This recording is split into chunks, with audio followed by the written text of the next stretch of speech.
Hi guys, I'm back with another video today. So the Hell in a Cell pay-per-view just ended. Now before I go into my reactions, I would just like to mention something about this pay-per-view. So when WWE started doing these live events, these pay-per-views without fans, they actually changed the time of the pay-per-views. So the pre-show would start at 6, and then the main show would start at 7.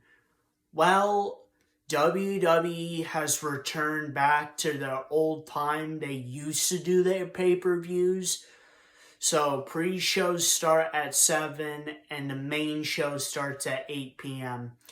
So, yes, I don't know if it's going to become a permanent thing, if they're going to switch back and forth of doing that, but I believe that WWE is going to go back to their old format of how they're going to do pay-per-views on Peacock. Pre-show at 7, regular show at 8, and then it ends at 11. So that's why this reaction video is coming out later than you think. Okay, now let's get into it. The pre-show match was a singles match, Mandy Rose versus Natalya. Winner of the singles match, Natalya. Overall, it was an okay match. This feud has been leading into for like the past week. It was okay. Oh yeah, I got 5 out of the 7 matches correct. The second match of the night was a Hell in a Cell match for the WWE SmackDown Women's Championship. Bianca Belair versus Bayley, winner of the Hell in a Cell match and still SmackDown Women's Champion, Bianca Belair. I'm not surprised by the win. Overall, it was a pretty good match, but it's not the match of the night.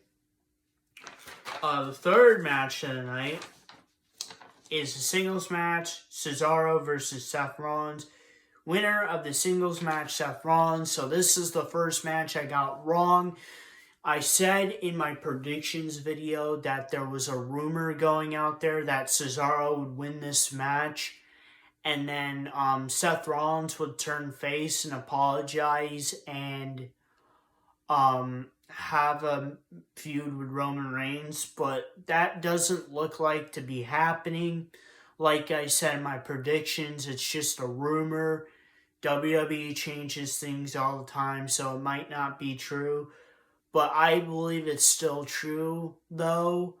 I feel like what's going to happen is Cesaro and Seth Rollins' feud is not over. It's going to continue into the next pay-per-view, and then the pay-per-view after that, which the next pay-per-view is Money in the Bank. Which I really hope Money in the Bank is a better pay-per-view than last year's. And I'll get more into that when Money in the Bank happens. And I do my predictions and reactions for that. But yeah, I feel like Seth Rollins and Cesaro are going to continue their feud. Overall, it was a pretty good match, too. The fourth match is a singles match, Alexa Bliss versus Shayna Baszler. Winner of the singles match, Alexa Bliss. I'm not surprised by the win, but she said during the before the match, there was a promo. She said this match is going to be a little bit different, and it was. Alexa Bliss possessed Nia Jax. Yeah, different, but I pretty much knew what was going to happen. Overall, it was a good match. That's all I got to say. I'm happy that Alexa Bliss won and finally WWE did do something right. Not like they've been doing with The Fiend recently. The fifth match of the night is a singles match, Kevin Owens versus Sami Zayn. Winner of the singles match, Sami Zayn. This is the other match I got wrong. The rest of the night after that, I got correct. Overall, I feel like the Cesaro and Seth Rollins thing applies to this. They're going to continue their feud into the next couple pay-per-views. What I expect out of these two matches, they're going to, at the last pay-per-view they face off, it's going to be like 2 out of 3 falls matches. So I could be right, I could be wrong. I don't know what really WWE is going to do. Because like I said, they change their stuff all the time. It's all because of Vince McMahon. The 6th match of the night is a singles match for the WWE Raw Women's Championship. Rhea Ripley versus Charlotte Flair. Winner by DQ, Charlotte Flair, but still Raw Women's Champion Rhea Ripley. It was a good match, but the ending pissed me off. They could have ended the Retribution arc right there, but they didn't. They had to do that DQ.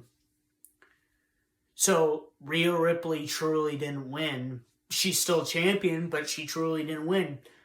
That's what pisses me off. It was like last pay-per-view, it was a triple threat match. Rhea Ripley still won, but she pinned Asuka. So she didn't end the Retribution. The Retribution for her loss at WrestleMania 36 because she pinned Asuka at WrestleMania Backlash and not Charlotte. Same thing here. She didn't get her Retribution. She didn't end her Retribution arc because the match ended in DQ and Charlotte Flair won the match. So when they go to the Money in the Bank, they better redo this match and they better do the freaking match right. They could have ended the story arc Retribution right here, but they didn't. They can't even do that right. Sometimes I love WWE, but sometimes I hate them. And right there is a perfect example why I hate them. Anyway, last chance Hell in a Cell match for the WWE Championship. Bobby Lashley versus Drew McIntyre. Winner and still WWE Champion, Bobby Lashley. Overall, it was a pretty good match. I thought the ending was either rushed or... overall, the finish was not very good. It ended in a roll-up. So it was either rushed or they just didn't care about the finish. Which I think all matches should care about their finishes. Like the match I just mentioned for the Raw Women's Championship. But anyway, overall, Hell in a Cell was an okay pay-per-view at best. It wasn't great. It wasn't good. It wasn't bad. It was okay. I feel like, honestly, I feel like the pay-per-view was weakened once they took the Roman Reigns versus Rey Mysterio Hell in a Cell championship match off the pay-per-view. So overall, it was a pretty okay pay-per-view, but it was pretty weak.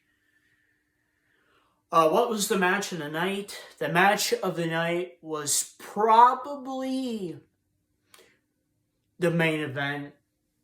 Last chance Hell in a Cell match for the WWE Championship. Bobby Lashley for Drew McIntyre. What does it mean by last chance? Well, Drew McIntyre can't face Bobby Lashley for the WWE Championship again because this was his last chance. And as long as Bobby Lashley is WWE Champion, Drew McIntyre cannot face him for the title again. So I'm not too sure what they're going to do with Drew McIntyre after this. Maybe they'll put him in a tag team. Maybe they'll put him in another high feud. Maybe they'll let him go after the United States Champion. Which is, who is the United States Champion? Oh yeah, Sheamus. Oh, well, that feud already kind of happened. The underdog match of the night. Looking at it, I gotta give it the Hell in a Cell match for WWE SmackDown Women's Championship. Bianca Belair versus Bayley. You know, in my predictions, I said I wasn't really too keen on that match. But I changed my mind after the events of the singles match for the Raw Women's Championship. Rhea Ripley versus Charlotte Flair. You know, that match was kind of weakened by the finish, and the redemption arc was kind of ruined. Now they gotta do the redemption arc again. The story arc has been going on for almost a year now. Actually, it's been over a year. They gotta end this redemption arc at some point. And that's why that match is the underdog match of the night. It was a good match. It had a better finish. I just liked everything about that match. Overall, that's my predictions and reactions for Hell in a Cell 2021. Please post a comment. What did you think of my predictions and reactions for Hell in a Cell 2021? If you guys like this video, please like, subscribe, and comment. And I'll see you guys next time. Peace. Period.